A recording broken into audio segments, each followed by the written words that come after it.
Hey everyone, it's Thursday morning, July 9th, and welcome back to Capital Markets Quickie. I'm your host, Endrit Sella, here to break down yesterday's market action in just 2 minutes. Quick note before we dive in. Today's episode is brought to you by AMF Capital Asset Management Frankfurt.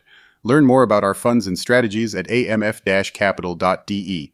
Alright, let's get started. Well, Wall Street finished mixed on Wednesday as investors balanced rising geopolitical tensions with fresh signals from the Federal Reserve. The Dow Jones Industrial Average had a tough day, falling by more than 500 points, while the Standard & Poor's 500 slipped slightly.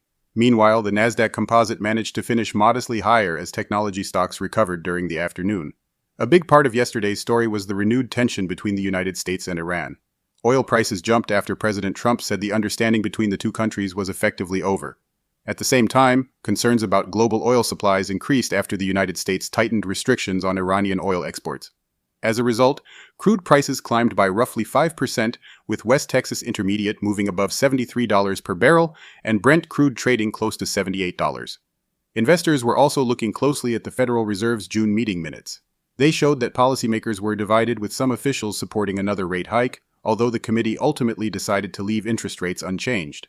So, markets are now balancing two major themes: geopolitical uncertainty and the outlook for interest rates. Both are likely to remain in focus over the coming days. Alright, that's it for today's Capital Markets Quickie. If you found this helpful, hit subscribe and stay in the loop. See you tomorrow morning.